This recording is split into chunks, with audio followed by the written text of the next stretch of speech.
Hello everybody, Mobius1 here, bringing you yet another first for the channel this week. In this video, I'm going to be making a tier list of the leaders in Star Wars Unlimited: A Lawless Time, specifically for Limited, considering the fact that we have pre-releases for this set starting this weekend and carrying into the next week.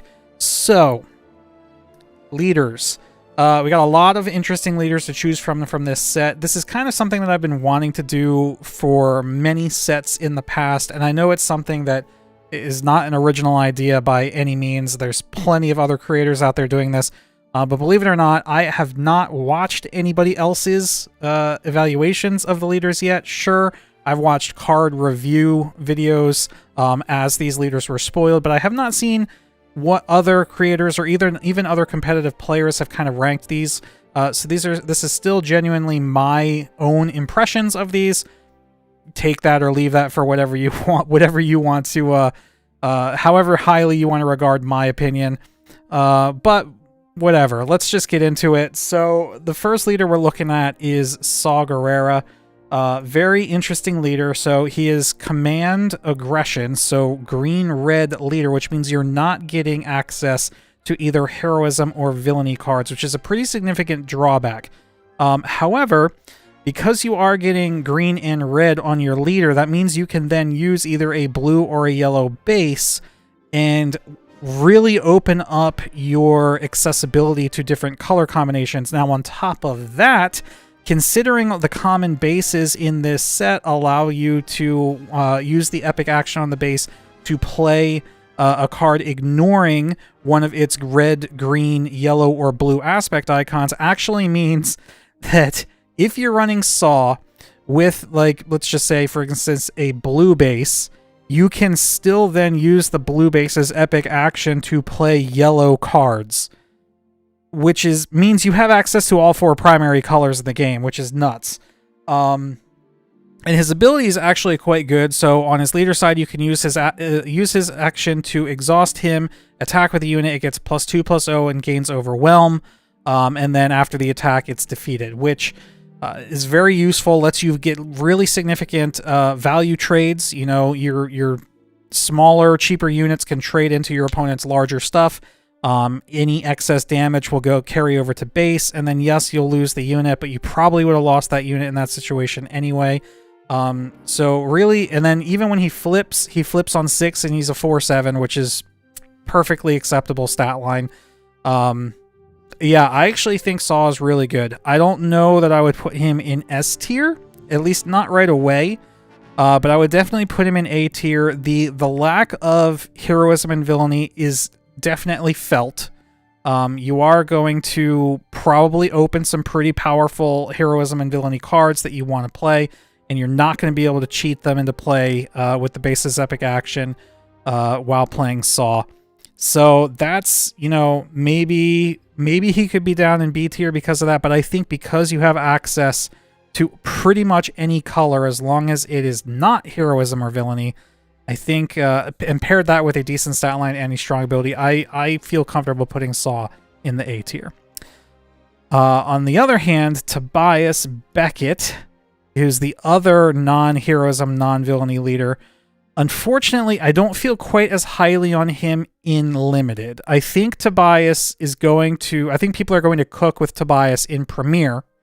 But his ability of choosing a friendly unit, giving it to your opponent to get a credit, and then flipping on 5 to defeat the things that you've given your opponent to draw cards and get credits, that it's in a really interesting, really unique design lane for him to be in. But I don't think you can capitalize on it in Limited nearly as much as you can in Constructed. And because of that, I think he's a little bit lower than Saw. I don't know if I want to drop him. I don't think he's D, but I think he's probably around C, because, yeah, does he have anything on his flip side? No, he doesn't have Restore or Raid or anything like that. He's just a 4/6, which again, 4/6 on 5 is pretty solid. But you know, giving your opponent units that in Constructed, you can kind of pick and choose what units you're going to be giving to your opponent. a lot easier than you can in Limited. In Limited, I think most of the units you're going to be playing are ones that you probably don't want to give away. And for that reason, I could be wrong, but I'm gonna put Tobias down in C tier. Next up, Agent Kallus. So Kallus's ability, you exhaust him, you pay 1, and you can play a card from your hand and ignore all of its aspect penalties, which means you can play anything, whether it's heroism, villainy, whatever color you want. You just have to pay the 1 resource. So you're paying 1 instead of 2. If you're, missing 1 aspect. But I guess technically, like, if you're playing Kallus, who's blue-black, and you're playing him with a red base, you could technically play a yellow-white card for only 1 more than its printed cost, because you're ignoring all of its aspect penalties. So Kallus is really flexible when it comes to deck building, but at the same time, I don't know that there are a lot of cards. Actually, I know there's not a lot of cards that I feel good paying 1 extra for, even if it is out of aspect, especially in Limited. Again, similar to Tobias, I think in Constructed, Kallus can perform a little bit better because you can build your deck in such a way that it contains cards that are worth paying that 1 extra resource for, especially if you're going to throw in like Anakin Skywalker from Legends of the Force, so that way when you play your heroism cards, you get the double trigger from him, and stuff like that. And then yes, when he's flipped, he does have the additional benefit of healing 2 damage from your base whenever you play a heroism card. But he's very squishy. 3/6 for 5 means you're probably only going to get that to trigger once, maybe twice at most before he's dealt with. So that's 4, on average base healing from playing out of aspect cards at 1 over cost. I'm not too excited about Kallus. I'm sure some people would really like to play him, but I think he's probably C tier, probably above Tobias, but I'm not too thrilled with him. Next up, the other blue-black leader is Aurra Sing. So Aurra Sing, excuse me, her ability is exhaust her to defeat a non-leader unit with 1 or less remaining HP. That's pretty strong, especially because we have cards in the format like Leppy Lookout. There's that 1-cost red-white 3/1 rebel unit. Han Solo, well, I'm trying to think of things that you would pull in Limited. Han Solo, I believe, is a starter card, so you probably won't be pulling him all that often. The interrogation droid, droid laser turret, the 2/1 Sentinel was shielded. There's a couple others. So my point is, she's not, her ability is quite relevant. Leppy Lookout is really the main one. The 3/1 shielded, the 2-cost 3/1 shielded. She just eats it, no questions asked. Your opponent basically can't play that unit against you if you're playing Aurra Sing. And then her flip, she flips super late. She flips on 7, which is a little unfortunate for Limited because a lot of games might not even go that late. And then when she does flip, she's only a 3/7, so her stats are pretty poor. However, when deployed, you may defeat a non-leader unit with 5 or less remaining HP. So as soon as she flips, she's going to be taking something out, which is a very big swing. So I don't know. I don't think she's amazing, but I would definitely rank her above Kallus and Tobias. So I think she fits comfortably into B tier. There's some other interesting things that you could probably pull off with her in Limited that you couldn't get away with in Constructed, such as the sniper rifle. I don't love that combo. Giving one of your units the whatever it is sniper rifle that you can use to then reduce the enemy unit to 1 HP for the phase. That way she can finish it off. You have to exhaust the unit in order to do that, so it's not great. And then it's also, I think, on top of that, limited to ground units. Yeah, anyway, I think if you're going to be playing a blue-black leader, you probably would prefer Aurra Sing over Kallus. That's just my opinion. However, looking at the next leader, so Jyn Erso, blue-white, Action, pay 1 and exhaust. If a friendly rebel unit was defeated this phase, search the top 3 cards of your deck for a card and draw it. So no restrictions on that. And since there aren't any restrictions, you don't need to reveal it to your opponent to prove that you're meeting the restriction. So you just get to draw one of the top 3 cards of your deck so long as a friendly rebel unit was defeated. And guess what? There are, let's see, I want to say 40-ish rebels in the set. Yeah, 48 cards in Lawless that have the Rebel trait. Now, granted, a couple of those are leaders, so let's take out 5 leaders there. There's also a couple, like the Han Solo is a starter exclusive, Chewbacca's a legendary. So you're not going to see all of these, but let's just round it and say like 30. There's probably 30 or so Rebels that you're pretty likely to pull. I'm not going to check my math on that. Maybe it's a little less than that. Maybe it's like 25-ish, but that's still quite a few.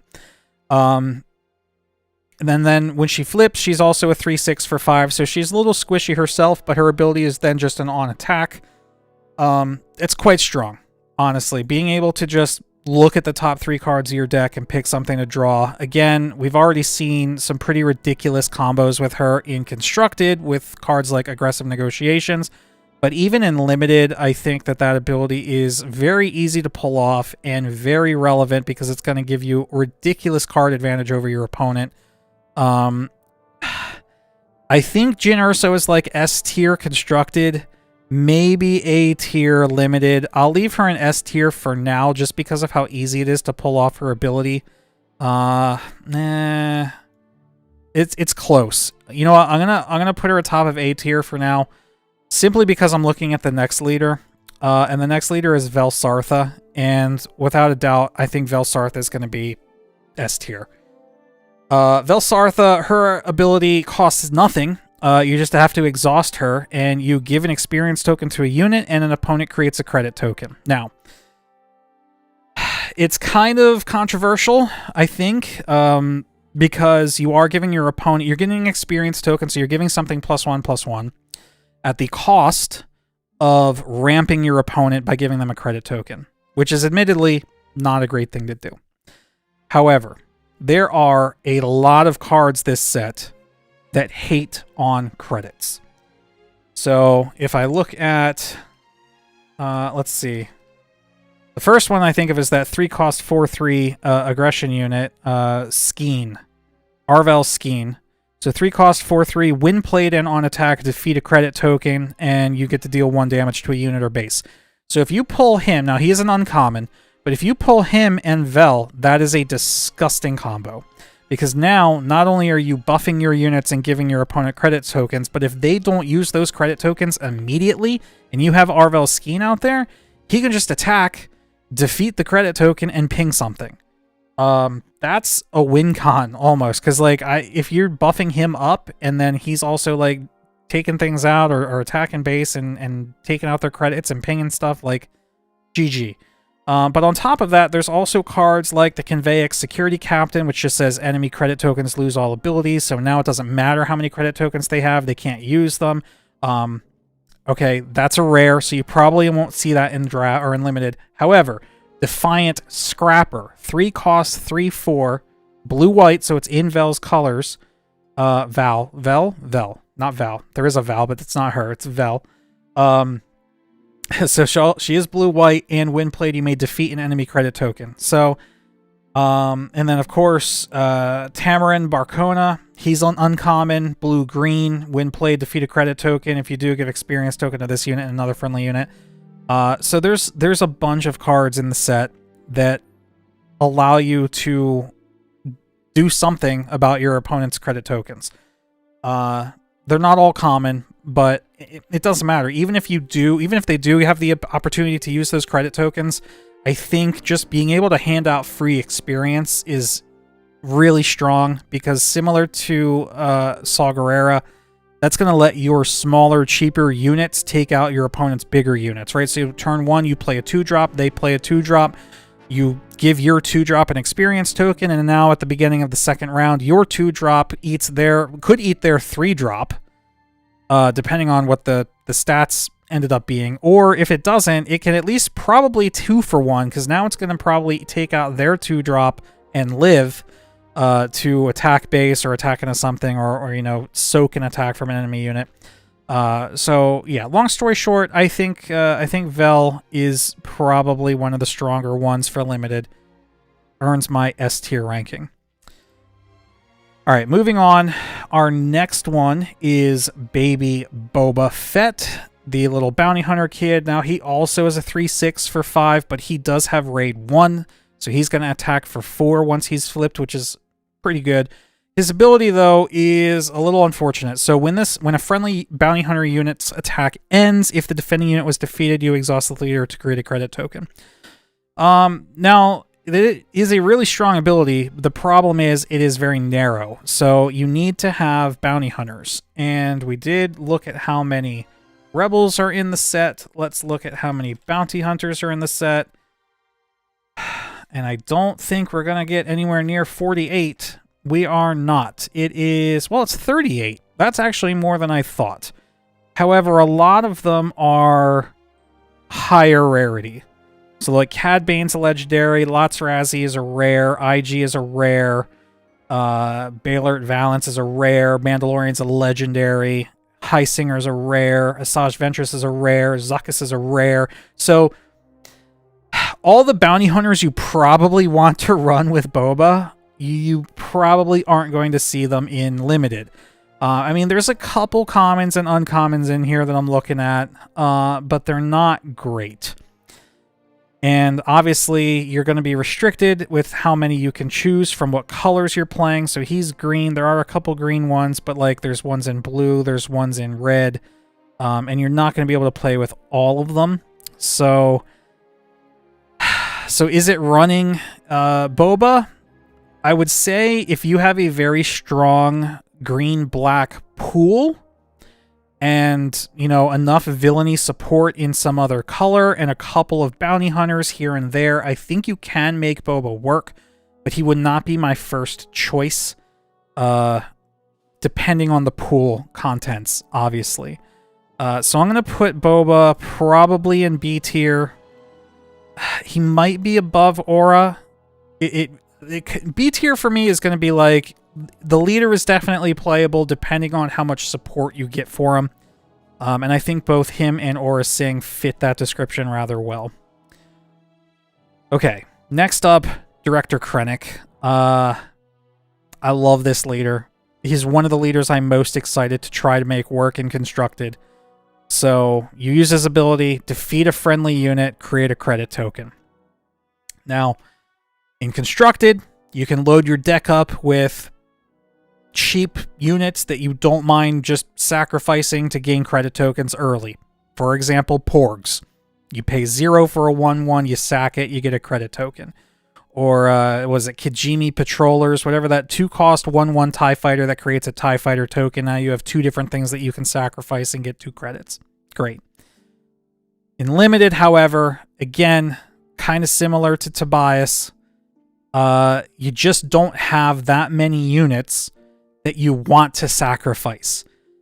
Limited is so tempo-oriented that sacrificing your own units for a single credit is probably not a strong strategy. Now, of course, if you have like a 3/3 and you trade that 3/3 into your opponent's 2/3 and now you're left with a 1 health unit, sure, you can sacrifice it so you get a little bit of extra value out of it. But I would argue that attacking again with that now 3/1 into another unit or you know, hitting base for 3 damage is probably worth more than the single credit. But I don't know. Maybe ramping ridiculous with credits to play really expensive late game units in a format such as Limited, where removal is premium, and you know, maybe that loss of tempo early is worth it. One unit I would say works exceedingly well or exceptionally well is the Expendable Mercenary. I think that's the name of it. Right, the new ramp card. Let me see.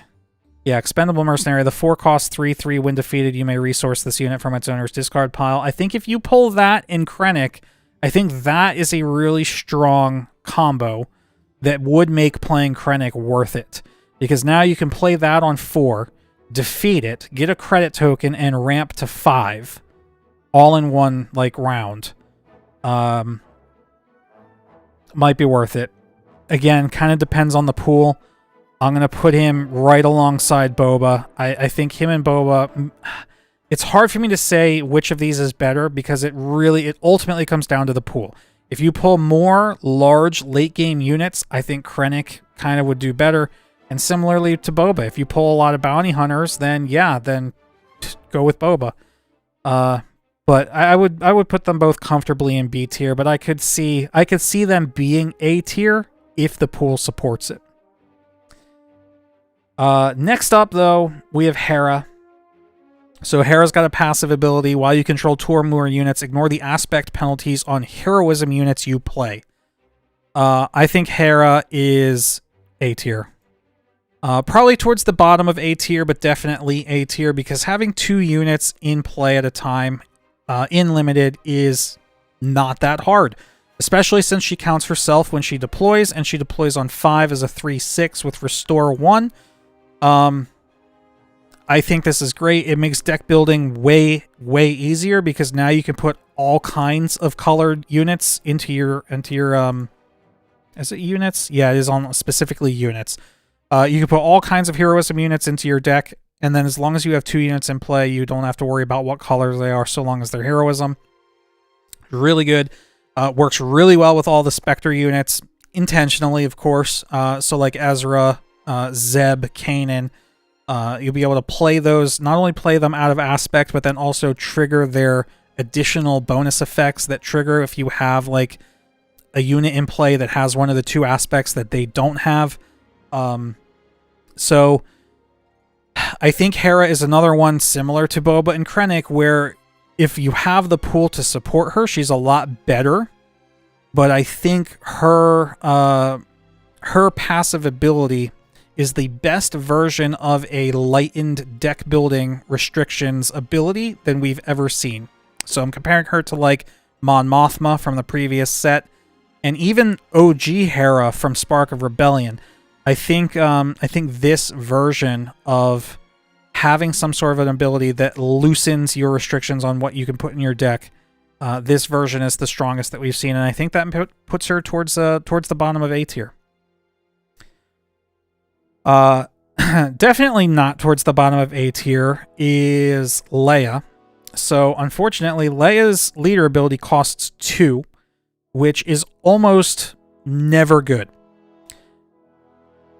For paying 2, it would have to be a really strong ability, and unfortunately with Leia, it's not. So Leia's ability is pay 2 and exhaust her for this phase, give a unit +1/+1 for each different aspect it has. The unit. Which means most of the time, this ability is only going to be pay 2 to give a unit +2/+2 for the phase. It's not even permanent. It's just a temporary buff, which means you can't even really trade into something that you otherwise wouldn't be able to trade into. So maybe you could like trade up into something, but when that +2 health goes away at the end of the phase, if that unit has enough damage on it to kill it, it's still going to die. So sure, if you have units in your deck that have 3 aspects now, maybe it's +3/+3. Is paying 2 resources to give a unit temporary +3/+3 worth it? Again, maybe. I highly doubt it. And then when she flips on 5 as a 2/2 overwhelm. When deployed, you do get to choose a unit and give an experience token to that unit for each different aspect among units you control. So if you control... she does counter self, so at the very least, the absolute floor, she's going to flip and give something 2 experience tokens. Now, assuming you give that to her, which you don't have to, but assuming you give it to her, that makes her a 4/4. You know, a 5 flip 4/4 leader with overwhelm, is that good? No, it's not good. So maybe if you have like one other aspect in play, she's a 5/5. That's fine, but still doesn't feel great. If you have 4 aspects, you know, it's going to be pretty tricky because she's green-white, so now you need like You need her, you need like a red, white, and maybe like a yellow, white, which means you've used your base's action to play something out of aspect, and then your opponent has to have not defeated that unit in the time when, even though they know you're probably going to be flipping Leia because you have enough resources. Like, it requires way too many hoops to jump through to make it worth it. Yes, you can give the experience tokens to another unit, but that just leaves your leader as a 2/2, which does basically nothing, so that's not good. I don't like Leia at all. I have to put her all the way at the bottom in D tier. I'm sorry. Next up, Darth Vader. Very interesting design. I'm a little disappointed we didn't get more discard synergy in the set. When they revealed Vader, they revealed the card That's a Rock, which is the 1-cost card that lets you deal 1 damage to a unit, even if you discard it from your hand. Which very clearly synergizes with Vader, but that's really one of the only, I think, 2 cards we got. Actually, no, because the other one, that blaster or whatever, I think it lets you play it from your discard pile. I think if you discard it from your deck. I don't even know if you discard it from hand, if that still triggers it. I'd have to look it up.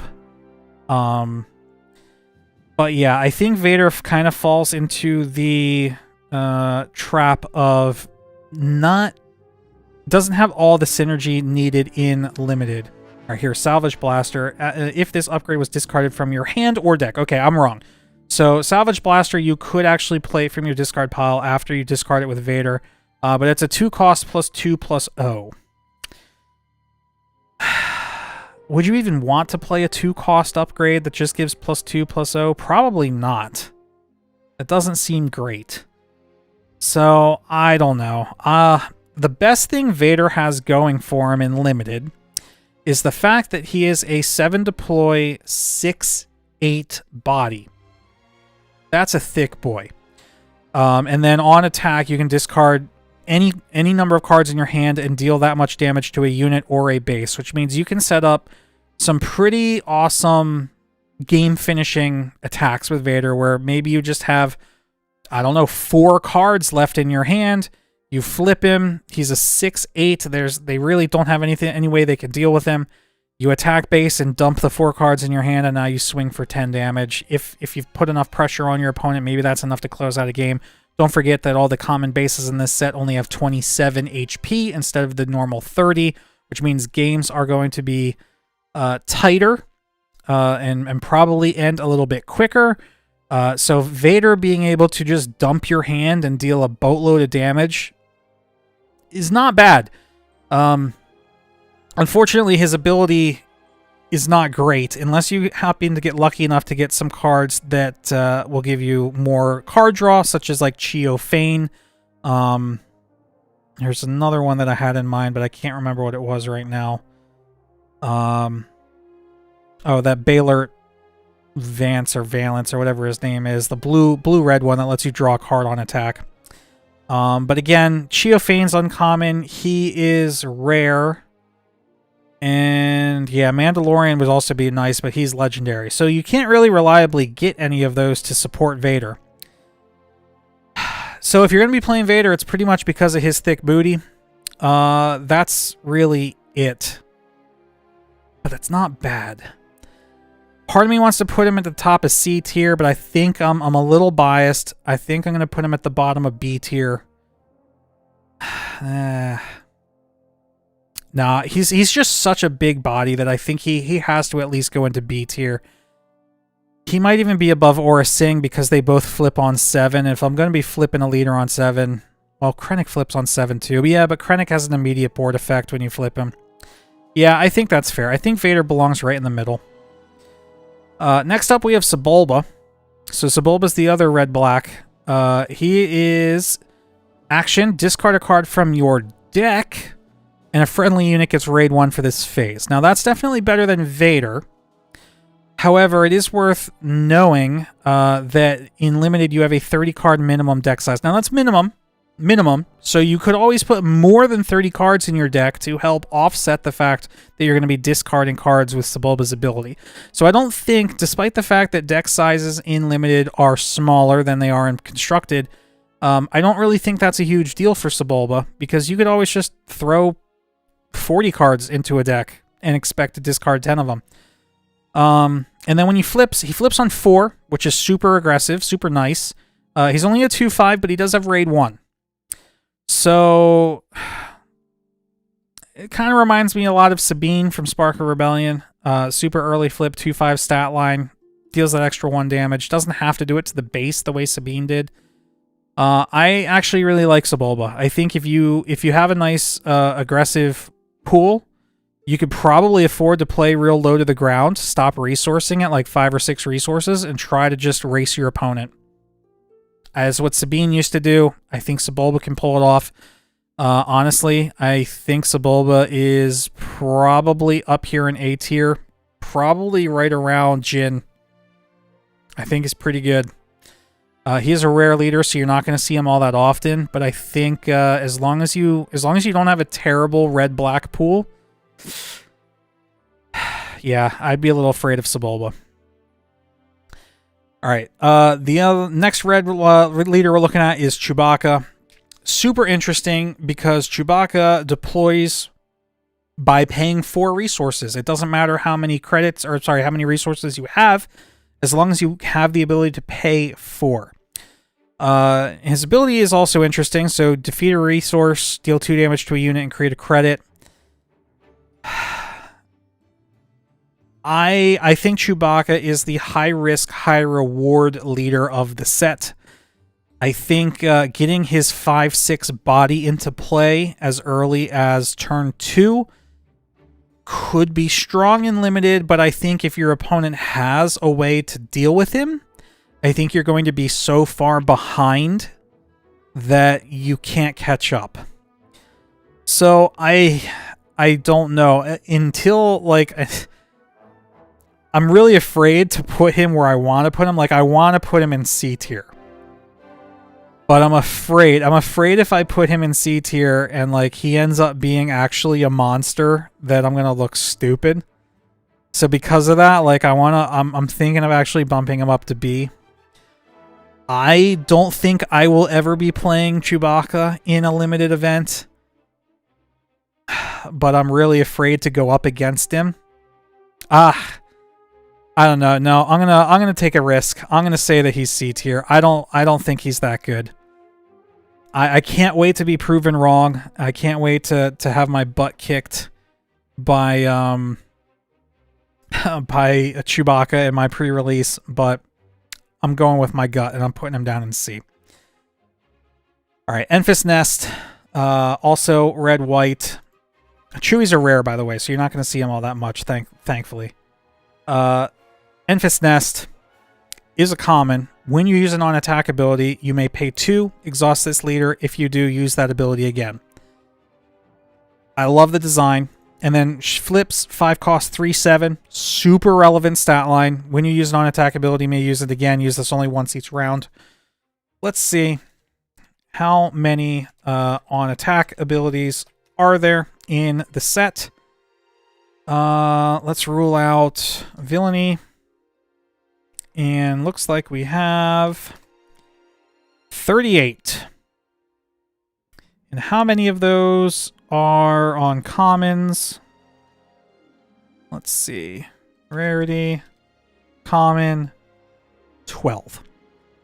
So there aren't a whole lot of on attacks that you really want to pay to double. Looking at maybe like Swoop Bike Marauder is the 4 cost 4/4 on attack, draw a card. So pay 2 to draw another card is pretty good. The Cloud Rider Veteran on attack, deal 2 damage to a base. So I guess if you're trying to race, you can pay 2 to deal an extra 2 damage. Yeah, there's not a lot of great ones. So you get it for free when she's flipped, but you don't get it. It's a very hefty cost to pay when she's still on her leader side.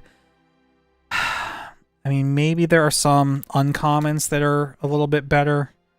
All right, so uncommons, you have like Arvel Skeen, maybe if you want to defeat 2 credit tokens from your opponent, or C-3PO, I guess, can give away 2 experience tokens.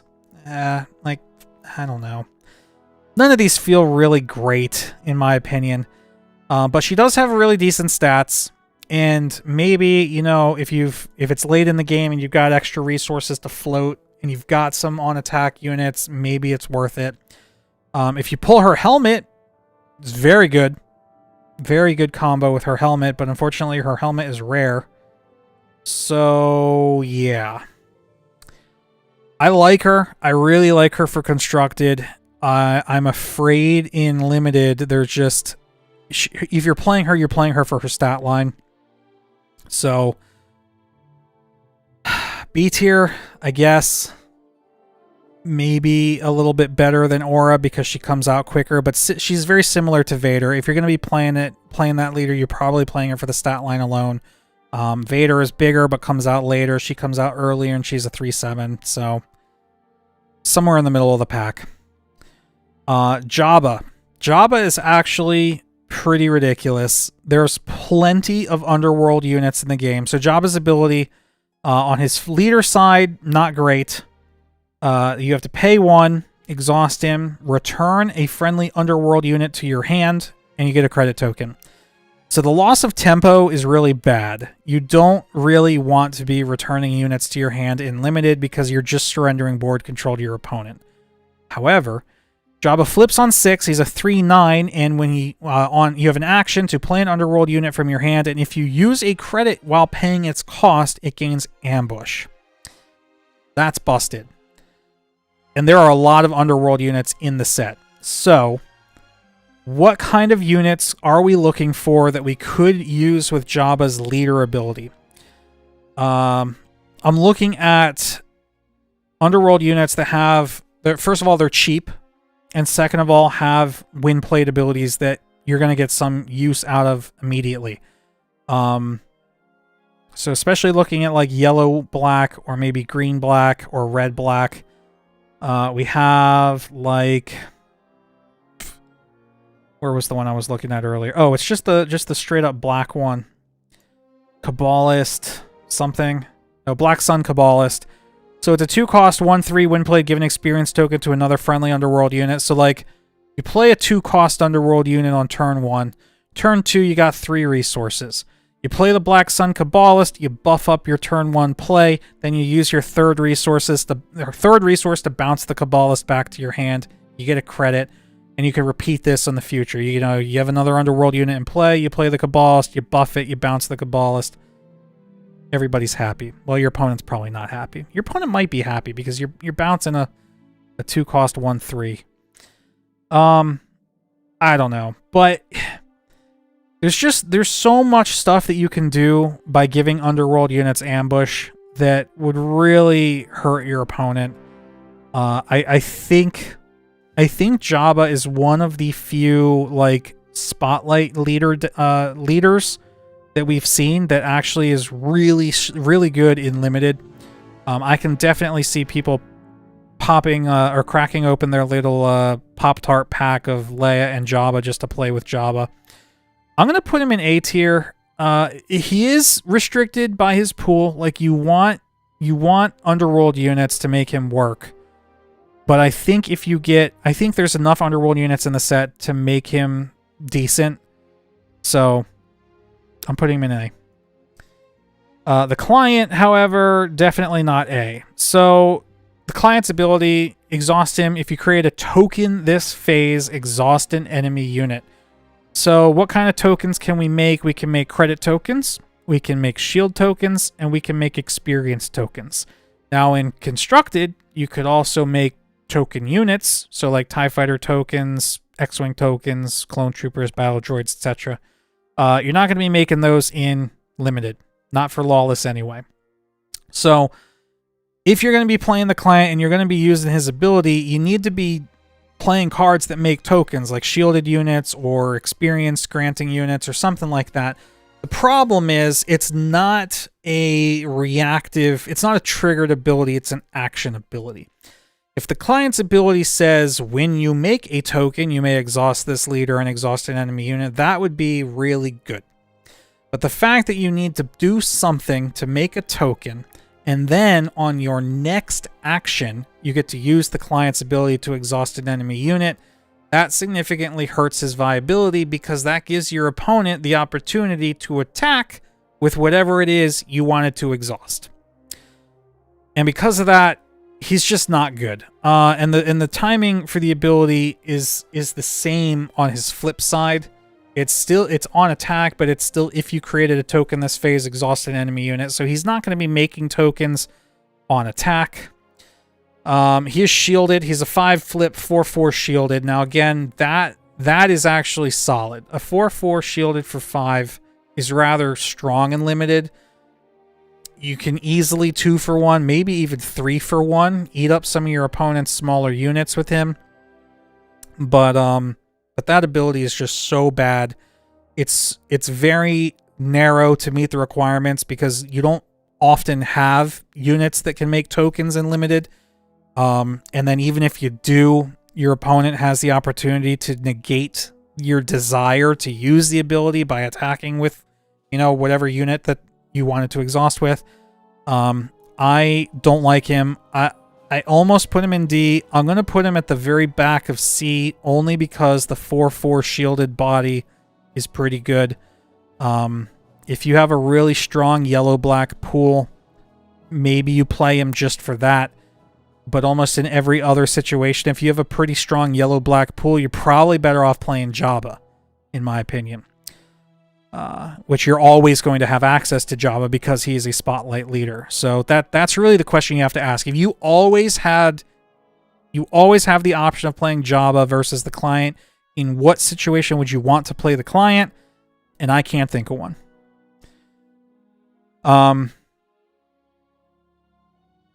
Do we really even need to talk about Han Solo? Han Solo's ability is action, exhaust him, defeat a friendly token, deal 1 damage to a unit. Okay, Lando.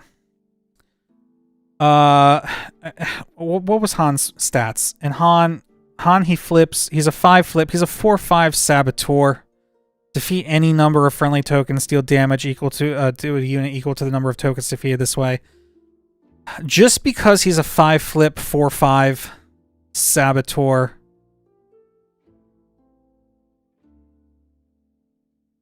I mean, these are both so bad. I guess I put Han above Leia because he has Saboteur. But Leia can give the experience tokens. I don't know. They're both D tier, easy. All right, and then lastly we have Lando. Lando is probably my favorite leader of the set so far, anyway. Action: pay 1, choose an aspect, then discard a card from a deck. If it has the chosen aspect, create a credit token. Now, on Constructed, you can stack the deck in your favor, quite literally. You can load your deck with all cards that share an aspect so that you never miss with his ability. In Limited, it's a little bit more difficult to do that. Not impossible, but definitely more difficult. Now, it's tough to say how good Lando's going to be in Limited. He has a 6-cost flip, 4/7. When you flip him, if you have 1 credit token, you can defeat it to gain 3 credit tokens. That's an insane amount of ramping. That basically means if you can guarantee to have 1 credit token when you go into your 6 resource turn, you flip Lando, you defeat the credit, you get 3. You now have 9 resources to spend. That's broken. For that reason alone, I'm putting Lando in S tier. I mean, it's just crazy. It's crazy being able to play a 9-cost card on your 6 resource turn. And it's really not that hard to set up.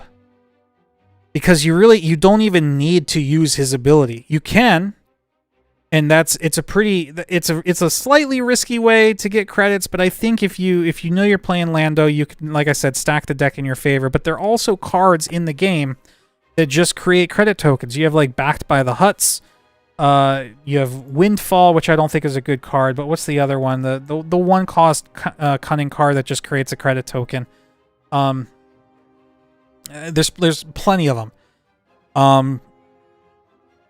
I think it's you can very reliably go into your 6R turn with at least 1 credit, and then when you flip Lando and you get 3, like, you can drop a late game bomb that your opponent just can't deal with. It's very difficult to deal with an 8 or 9 cost card when you only have 6 resources.